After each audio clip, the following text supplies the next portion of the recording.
नमस्कार, मेरा नाम डॉक्टर शैली शर्मा है और मैं इस वीडियो के ज़रिए आपसे डिस्कस करूंगी कि एरोसॉल ट्रांसमिशन कोरोना वायरस का क्या होता है, उसका हमारी रोज़मर्रा की ज़िंदगी पे क्या असर पड़ेगा और उससे हम उसके कारण होने वाले हमारी ज़िंदगी में क्या चेंजेस हम करें जिससे कि हम कोरोना वायरस से अपने परिजनों का और अपने देश का बचाव कर सकें। तो सबसे पहले उसके लिए यह जानना ज़रूरी है कि एरोसॉल्स क्या होते हैं और ये ड्रॉपलेट इन्फेक्शन से कैसे अलग होते हैं। तो ड्रॉपलेट और एरोसॉल्स दोनों ही एक्चुअली थूक की छोटी गेंदें होती हैं या छोटी बॉल्स होती हैं जिसके कि अंदर कोरोना वायरस या कोई भी बीमारी का वायरस ट्रैप हो सकता है।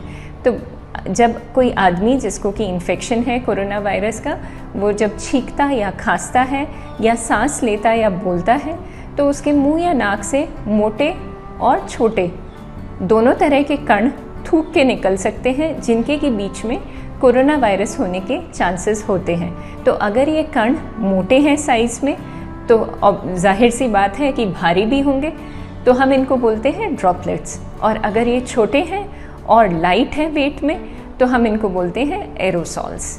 अब फ़र्क क्या पड़ेगा इससे? जो ड्रॉपलेट्स होते हैं वो जैसे ही मुंह के रास्ते निकले, मुंह या नाक के रास्ते, तो वो उनकी टेंडेंसी होती है कि वो ज़मीन की तरफ खींचे जाते हैं ग्रेविटी के कारण और वो गिर के सेटल हो जाते हैं मेज़ पे, कुर्सी पे या आसपास जो भी फर्नीचर या जो भी चीज़ें रखी होंगी उन पे। तो अब उसका क्या इफ़ेक्ट होता है? जब कोई आदमी उसको टच करता है तो वो जो किसी कोरोना वायरस इन्फेक्टेड आदमी से निकल के वहाँ पे गिर गया है उन गेंदों में या उन छोटी बूंदों में, वो ट्रांसमिट हो जाता है दूसरे आदमी के हाथों पे। और इसी कारण हम कहते हैं कि हाथों को धोइए बार बार या हैंड सैनिटाइज़र का इस्तेमाल करिए। अब एरोसॉल्स क्या चीज़ है? ये वो छोटे कण हैं जिनके के अंदर कोरोना वायरस होने के चांसेस हैं अगर ये किसी ऐसे व्यक्ति के मुंह या नाक से निकले हैं जिसको कि कोरोना वायरस का इन्फेक्शन है। तो अब ये क्या करते हैं, चूँकि ये साइज़ में छोटे होते हैं और हल्के होते हैं तो ये सस्पेंडेड रहते हैं हवा में कुछ समय तक। तो अगर उस हवा को कोई नॉर्मल आदमी उसमें आके सांस लेगा तो उसको इन्फेक्शन एरोसॉल के रास्ते चला जाएगा। आप समझिए जैसे कि कोई सिगरेट पी रहा हुआ कोई आदमी जो सिगरेट पी के धुआं बाहर फूंकता है उसी प्रकार से, और आपने वो धुएं का एक बादल सा देखा होगा, उनके चारों तरफ कुछ समय तक रहता है और अगर आप उस धुएं के बादल में सांस लें जाके तो वो धुआं आपके अंदर चला जाता है। उसी प्रकार कोरोना वायरस से इन्फेक्टेड आदमी के चारों तरफ भी ऐसा एरोसॉल्स का बादल होता है जिसके कि अगर आप टच में आके सांस लें तो आपको इन्फेक्शन होने के चांसेस हो जाते हैं। तो इससे फ़र्क क्या पड़ेगा? एरोसॉल्स हो चाहे ड्रॉपलेट्स हो, इन्फेक्शन तो दोनों ही कर रहे हैं, परंतु जो ड्रॉपलेट्स इन्फेक्शन करते हैं वो हमारी जो बॉडी के अंदर हमारे लंग्स के जो मोटे रास्ते हैं उन तक ही पहुंच पाते हैं क्योंकि वो मोटे और भारी कण होते हैं। और ये जो हमारे मोटे रास्ते होते हैं जिसको हम ट्रेकिया और ब्रोंकाई बोलते हैं, ये ना तो सिर्फ चौड़े होते हैं बल्कि इनके अंदर लड़ाई का मैकेनिज़्म भी होता है। कुछ बालों जैसे सब्सटेंसेस होते हैं, वो धक्के मार मार के इन कणों को निकालने की कोशिश करते हैं। परंतु जो एरोसॉल्स वाले हल्के और छोटे कण होते हैं उनकी टेंडेंसी होती है कि वो अंदर ही अंदर चले जाते हैं और हमारे जो छोटे छोटे ट्यूब्यूल्स या बिल्कुल बारीक नलियाँ लंग्स के अंदर होती हैं उनमें जाके फंस जाते हैं।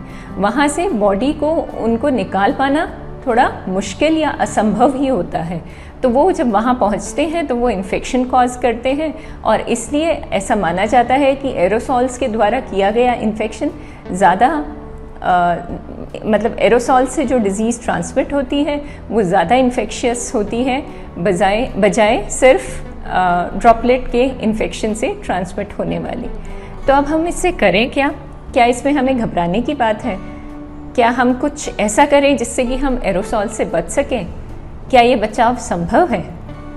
जी हाँ, बचाव संभव है और वो इसलिए संभव है क्योंकि अब तक जितनी भी स्टडीज़ हुई उसमें साइंटिस्ट्स ने पाया कि जो क्लोज्ड कमरे में मतलब एक बंद जगह पे अगर काफ़ी लोग इंटरेक्ट करेंगे या काफ़ी लोग प्रेजेंट होंगे तो उनमें इन्फेक्शन होने का खतरा बढ़ जाता है और उससे बचाव का तरीका ये है कि आप कोशिश करें कि बंद जगह पे गैदरिंग्स में ना जाएं, और अगर आपको जाना पड़े तो कोशिश करें कि वहाँ पे बड़े बड़े दरवाजे या खिड़कियाँ हो जिन्हें कि खोल के क्रॉस वेंटिलेशन पॉसिबल हो, जिससे कि बाहर की हवा अंदर आ जाए और जो ये कण या बादल मैं आपको बता रही थी वो डाइल्यूट हो जाए या उसका इफेक्ट कम हो जाए।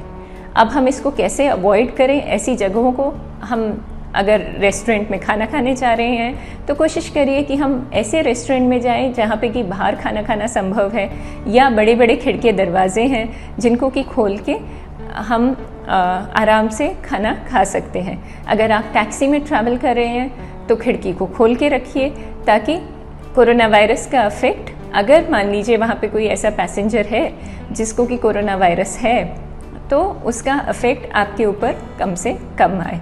अगर आप एक्सरसाइज के लिए जा रहे हैं तो कोशिश करिए आउटडोर जाएं, जितना हो सके बाहर एक्सरसाइज करें। और बाहर भी अगर आप किसी लोग बाहर, घर के बाहर के लोगों के टच में आ रहे हैं तो कोशिश करिए कि आप अपना सोशल डिस्टेंसिंग मेंटेन करें। जो 6 फीट का हमने एक डिस्टेंस, एक दायरा जो हमारे प्रधानमंत्री जी ने भी कहा था कि हमें मेंटेन करना चाहिए, अगर हम बाहरी व्यक्ति किसी से मिल रहे हैं उसको मेंटेन करिए। और अगर नहीं पॉसिबल हो तो मास्क पहनिए। अगर आपको ऐसी जगह जाना पड़े जहाँ पे कि बंद स्पेस है और ज़रूरी आपको जाना है तो मास्क ज़रूर पहनिए। अब आप मुझसे पूछेंगे कि क्या हम इससे बच सकते हैं कोरोना वायरस से, और कैसे बचाव संभव है? कोरोना वायरस से बचाव के कुछ 4 पिलर्स हैं या 4 बातें हैं जो हम बार बार सुनते आ रहे हैं और लगातार सुनते आ रहे हैं। उन्हीं को मैं दोबारा से दोहराऊंगी। आप 6 फीट का डिस्टेंस मेंटेन करिए अपने और किसी बाहरी व्यक्ति के बीच में। वो उससे ना तो सिर्फ ड्रॉपलेट इन्फेक्शन, ड्रॉपलेट ट्रांसमिशन जिसकी हम बात कर रहे थे उसका खतरा कम हो जाता है, बल्कि एरोसॉल ट्रांसमिशन का खतरा भी कम से कम हो जाता है। दूसरा है कि आप मास्क पहनिए। मास्क पहनना अब ये एरोसॉल ट्रांसमिशन के साथ और भी ज़रूरी हो गया है, तो मास्क ज़रूर पहनिए। अगर आप कहीं बाहर जा रहे हैं तो भी मास्क पहनिए। अगर आप किसी क्लोज्ड स्पेस में जा रहे हैं तो कोशिश करिए आप अवॉइड करें, पर अगर नहीं अवॉइड कर सकते तो मास्क ज़रूर पहनिए। और तीसरा है कि आप अपने हाथों को साफ़ रखिए, हाथों को सैनिटाइज़र से सैनिटाइज़ करते रहिए, और अगर वो हाथ गंदे हों तो सोप और वाटर से धोते रहिए। और चौथी चीज़ है कि आप अपने मुंह, नाक और आँखों को टच ना करें, और उससे बचाव का सबसे अच्छा तरीका होगा कि आप अपने पूरे फेस को ही टच ना करें। इसके लिए बेहतर होगा कि आप अगर मास्क पहन के रखेंगे तो हमारी टेंडेंसी थोड़ी कम हो जाती है कि हम इन चीज़ों को टच करें।